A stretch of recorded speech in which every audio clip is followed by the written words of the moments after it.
What is up, everybody? Welcome back. Welcome back to another episode of Meat on the 50, another edition. And boy, do we have some things to discuss and break down. And I am excited for this one. You know what time it is. Let's start the show.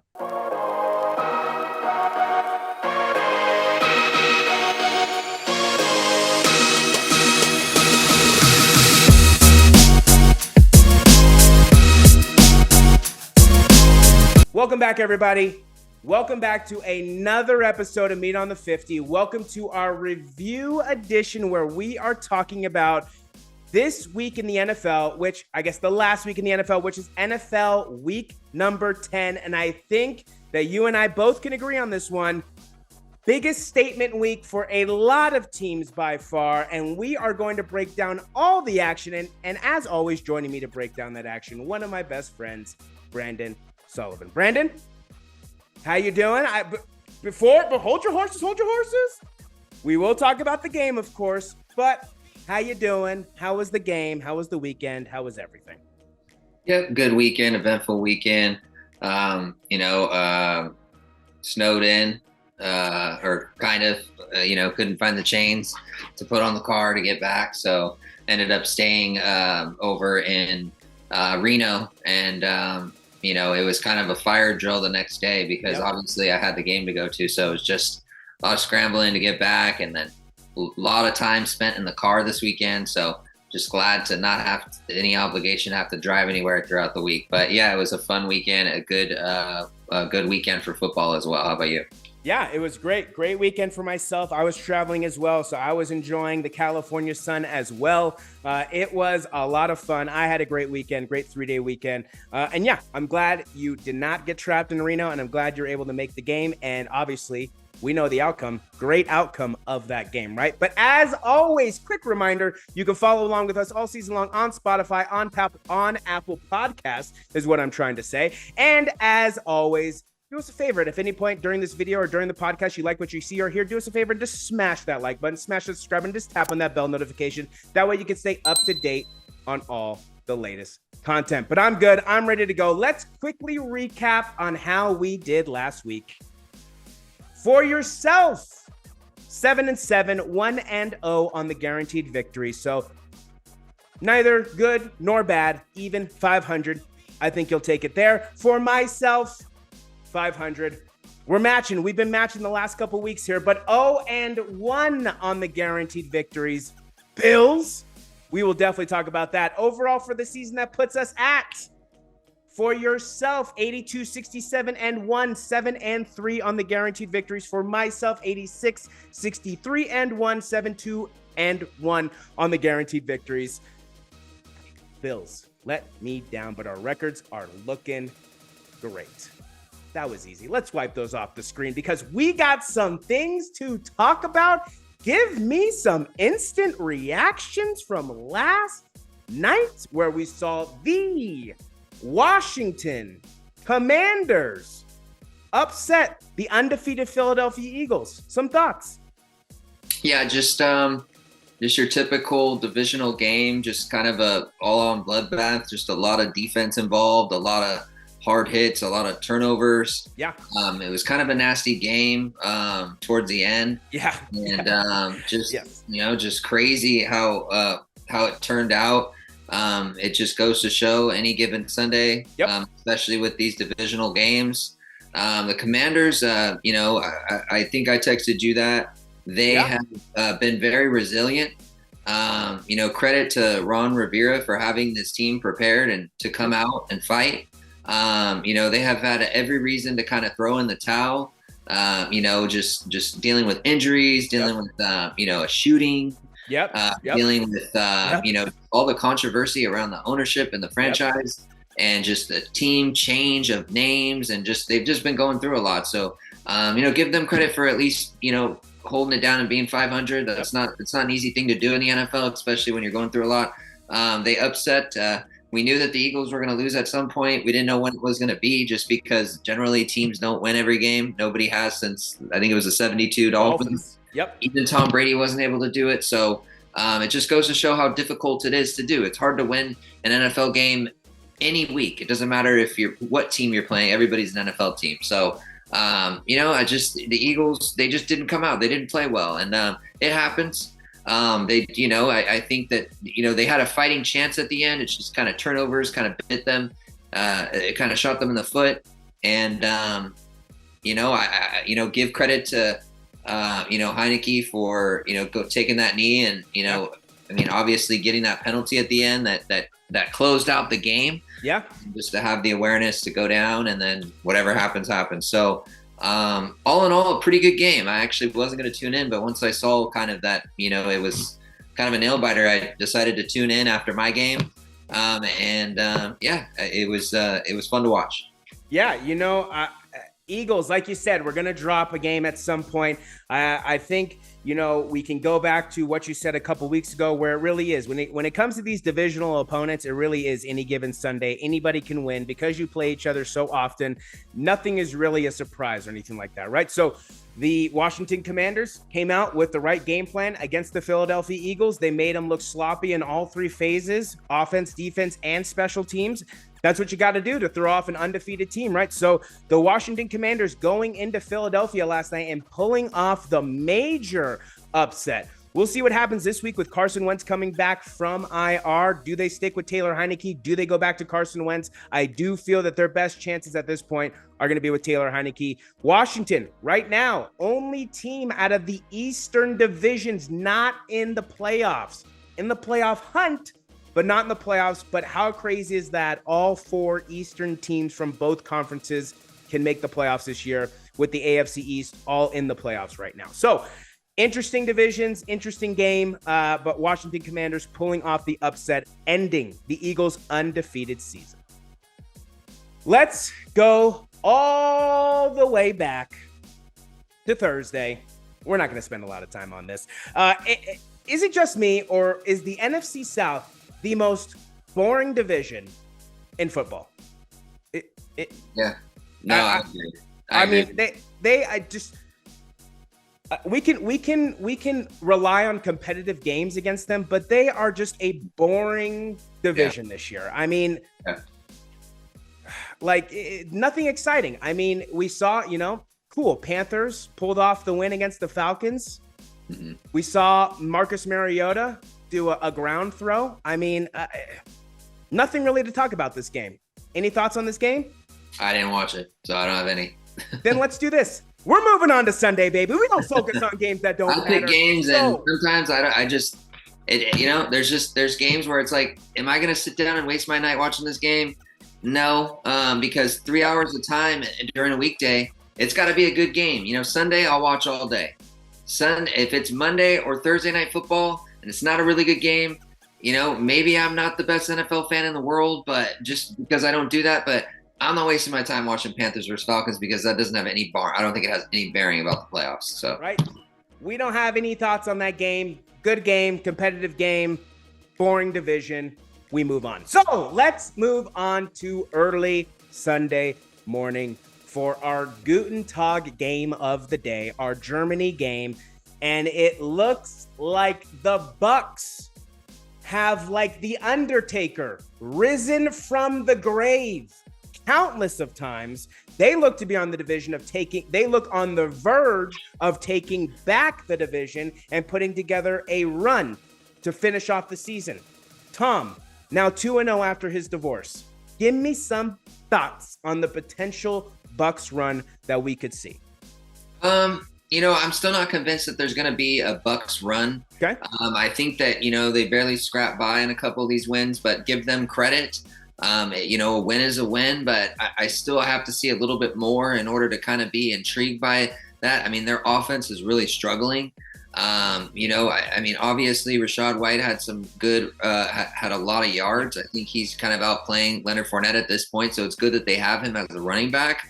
Tom Brady hasn't been playing his best, but I think as you mentioned, maybe there is, potential for, as the season goes on, that he can get some, he can get more reps under his belt and just hopefully get back to where they were at the end of last season. So Because if this is Tom Brady's last season, I want to see him, go down with a fight. Yeah. I want to see him in the playoffs.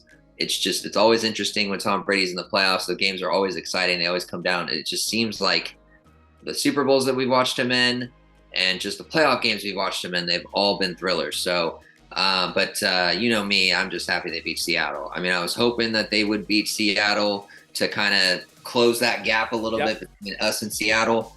If we win, if we can win next week, we have a good shot back at the top of the division. So, Seattle. I mean, I don't know. I mean, I think we saw a little bit of who they actually are, their identity. They've been impressive, but their expectations were very low for them. So I still think they're that team that we thought they were. They just have been kind of executing, but in this game, clearly they didn't. So give the Buccaneers credit, getting the win in Germany. I don't know if there's ever been a game played in Germany, but that's awesome. So I thought it was cool. The stadium looked pretty cool. Yeah.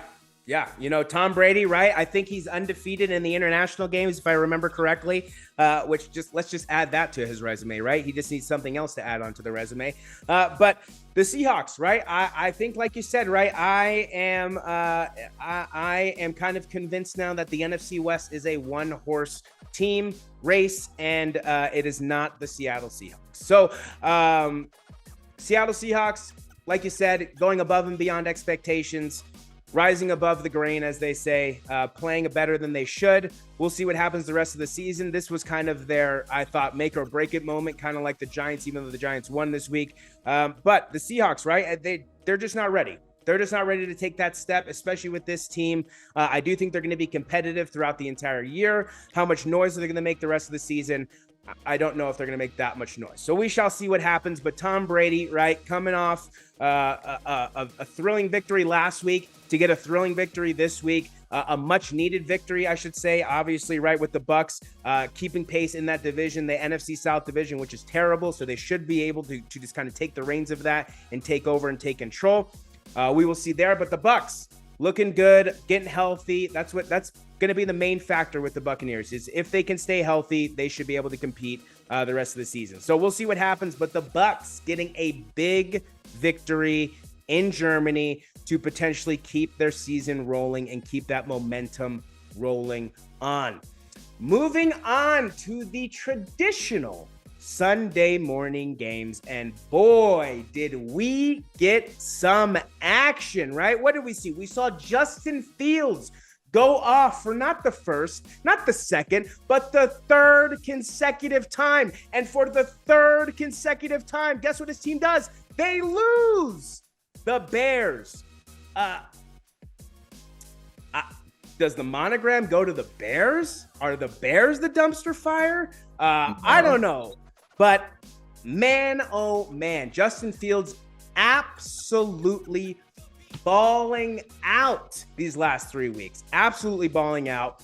What else do we see? Pittsburgh playing tough in the return of TJ Watt. That's big, right? We got to watch out for that. Kind of makes me nervous for this game against the Bengals they have this week. So we'll see what happens there. But the Pittsburgh defense playing tough. Titans, Chiefs, Dolphins, Giants did what we thought they were going to do. They won, right? They handled business, all at home, by the way, all at home, all handle business at home, doing what they need to do to keep pace in their respective divisions. But I think you know what I want your thoughts on, and we touched on them last week. And the Vikings on the road making a statement. And like I mentioned last week, Josh Allen's carelessness is going to be the downfall of the Bills. And it essentially was the downfall of the Bills this week, with fumbling the ball on the 1 yard line and giving the Vikings the ball back with basically no time on the clock, right? So give me your thoughts on what we saw in the morning and some of your thoughts on that action we saw in that game.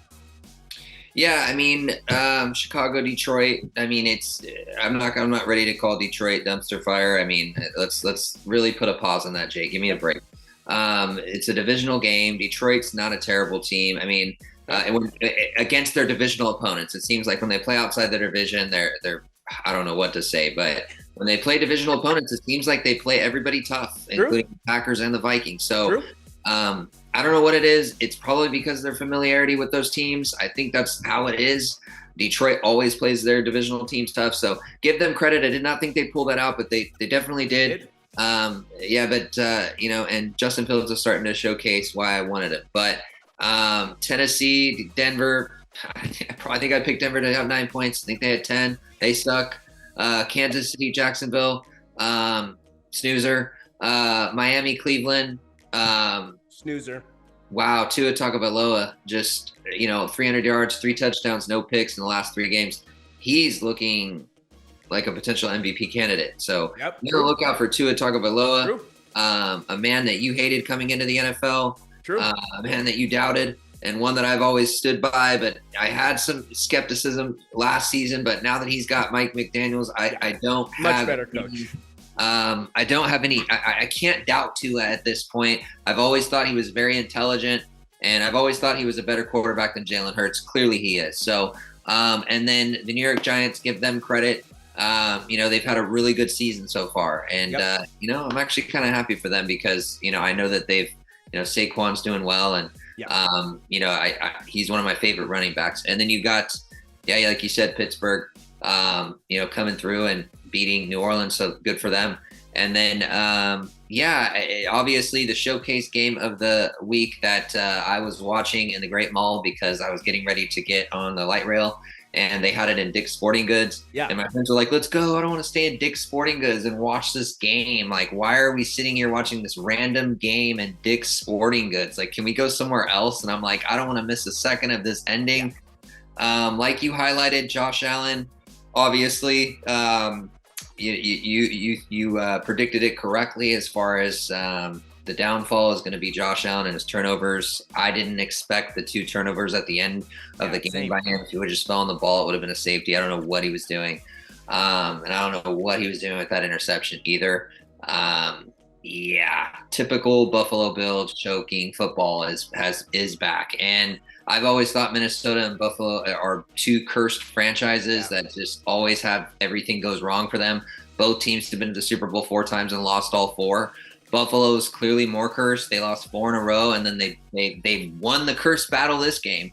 So give Justin Jefferson credit for the miraculous catch. Give Dalvin Cook credit for running all over Buffalo when generally they don't give up a lot of rushing yards. And also Patrick Peterson gets the game ball for a really good interception at the end of the game to seal it because Buffalo was driving. Just an incredible game to watch. I don't care who you root for. Obviously, it's heartbreaking for Buffalo Bills fans, but just to fumble it in the end zone, honestly, I thought the game was over. And my friends were like, let's leave. It's over. And I said, no, I got to see this because when you're at the 1-yard line, you never know. Are you going to get out of that end zone? Is it going to be a safety? But I did not expect a fumble turnover. Just a crazy roller coaster of emotions and events in that game. That may go down as the game of the year. We'll see. But I thought it was a great game. I thought it was a fantastic game. You always wish that a game that looks amazing on paper is amazing in person. And that is exactly what the Vikings and the Bills delivered. They delivered an absolute thriller on Sunday morning. So Vikings on an upward trend, Bills on a downward trend at the current moment. What's going to happen the rest of the season? We are going to have to stay tuned and find out, but I am locked in and I'm ready to go. So I'm curious to see what happens with the Vikings, and I am very curious to see what happens with the Bills the rest of the season. Moving on to the afternoon, where we easily had one of the most embarrassing moments in the history of a franchise, a QB's history, that's for sure, and basically everybody on a single team. Before we get into that, right, because we have 2 games to talk about, Matt Stafford, Kyler Murray, both out, battle of the backups. Congratulations, Cardinals, you won the backup bowl. Enough said about that game. Now, I told you last week I was done. I don't think a nail could have been any shiner, any brighter after this week. And let's put the nail in the coffin because it's in there. I don't think as a Raiders fan, you can be mad about what happened on Sunday. At this point, you just got to laugh. You got to laugh at your team because of how embarrassing they are. Pathetic, lame, losers. Lame ass Raiders are easily the most embarrassing team in the NFL. In the NFL. I mean, they are the most laughable team in the NFL. And if we go back to the record books, actually, you know what? I actually have. This is the record-setting performances against the Raiders. Yeah, as you can see, it's long because lots of teams set records against the Raiders, right? We got LaDainian Tomlinson setting a record. We got Jamal Charles setting records. We got Nick Foles looking like Tom Brady setting records against the Raiders. The Raiders are the most piece of crap franchise I've ever seen. And letting a man come off a couch. Yes, first time in NFL history, a man came off a couch talking about football, goes and coaches it, and beats a man who hasn't won one Super Bowl, hasn't won 2 Super Bowls, 3, 4, 5. He's won 6 Super Bowls. You have a quarterback who's been in the league for 10 plus years. You have the best receiver on your team. You let an ESPN analyst come off the couch, coach a team, and lose? Raiders are the biggest embarrassment in all of sports. Any sports team does not match the Oakland, Las Vegas, Los Angeles, whatever the hell they are, Raiders. Embarrassing owner, embarrassing coach, embarrassing quarterback, embarrassing team. Absolutely embarrassing. And I don't know how many more times it needs to be said, but Derek Carr, get the hell out of the NFL. I don't care about your stupid crocodile tears. Go cry at home, bro. Go cry at home, dude, because you don't get the job done. You don't get to cry. You don't get to cry, my friend. Horrible. Absolutely horrible. Your thoughts on the most pathetic team in the NFL, the Las Vegas Raiders? Yeah, I don't know how to follow up kind of what you just said. That was a lot to unpack. I wasn't expecting that, but yeah, no, I was actually really surprised because I picked the Raiders here. I honestly did think that they would win. I was telling some of my close friends, who are Raider fans, that I thought that they were going to win this game. I was really surprised, like you said, that Jeff Saturday came in. Obviously, he made the right decision to start Matt Ryan. Yep. I mean, Matt Ryan should have never been benched. Matt Ryan is one of the great quarterbacks that we've seen over the past couple of decades, or at least the last 15 years. I know that he's made his mistakes, but he's a good quarterback. I called up one of my close friends, and you know who that is, and I just told him, I don't know what's going on with the Raiders at this point. I don't understand what's happening. I mean, you have the best receiver in the NFL. You have some pieces on defense that you added. I mean, you have one of the best pass rushers in the league, and then with Max Crosby, and you added Chandler Jones, and also you, in my opinion, have a top 5 running back. I think Josh Jacobs is a great running back. I actually really like Josh Jacobs. I think they have the pieces. It's just unfortunate. They are not executing, and it almost seems like they just don't care. Which is very surprising because at the beginning of this year, I really thought that they would make the playoffs. And so, it was hard to watch Derek Carr's press conference. I know you said that it was crocodile tears. I'm not entirely sure what it was, but I do know that obviously he's upset. I just think that when it comes to Derek Carr, it's funny. It's funny to me how it works with the Raiders. The players from the Raiders, they go to a different team and then they thrive. It's just the culture is all screwed up, and it starts at the top, the very, very top, with Mark Davis. I don't see this team having any success while Mark Davis is an owner. He's a dictator. He wants to be in charge. He thinks he's so smart. If he was smart, I mean, it's funny. He says Josh McDaniels is doing a fantastic job. I'm sure he says the same thing about his barber. Have you seen his haircuts? Awful. He's awful. I think that, obviously he needs to sell the team. He's not going to. I'm just obviously a couch GM saying what I'm saying, but he needs to sell the team. Dumb decision to go to Vegas. It did not work out with your first round pick, Henry Ruggs. I think players are distracted. I think it's starting to show. Maybe that's my hot take. I haven't heard it from anybody else, but wake up, people. You're in Las Vegas. It's not like you're in Yeah. Boise, Idaho, you're in Las Vegas, and Yeah. it's like nothing good happens in Las Vegas. That's why they say what happens in Vegas stays in Vegas. Exactly. So they've botched all these first round picks. They've done all this. Derek Carr, just trade him. Just trade him. And if you can't trade him, release him so he can go to a different team and we'll see how he plays. Because honestly, I think Derek Carr is an athletic quarterback. I just think that it's not a good fit. It's time. It's time for him to. It's just time for him to move on. It's just. I feel the same way about Jimmy Garoppolo. I mean, I've felt the same way. I mean, I'll be eating my words if he goes to the Super Bowl and wins. But I'm just saying, Jimmy Garoppolo has at least helped us. I know he has a different team, but there has been critical moments where he has had to step up and make that third down throw or that touchdown when it mattered in a playoff game. Unfortunately, Derek Carr hasn't had that. Terrible decision to bring in Josh McDaniels because Rich Bisaccia was doing just fine. Yeah. I mean, they were a play or two away from beating the team that went to the Super Bowl. Sure. So why not build off of that and then bring in some guy who, and I know you mentioned 1, 2, 3, 4, 5, 6 Super Bowls. That is correct. But who was the quarterback? True. Very true. Very true. And people will be like, well, Tom Brady needed Josh McDaniels. Let's say people make that argument. No, that's incorrect because he has Byron Leftwich on the Buccaneers, and he beat Patrick Mahomes in a Super Bowl. I believe the score was 31-9. So I don't want to hear any of that.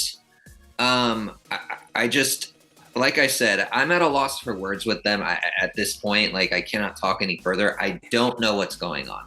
Yeah, it's just an absolute embarrassment. And yeah, I don't really have anything left to say about the Las Vegas Raiders. The last afternoon game, you called it.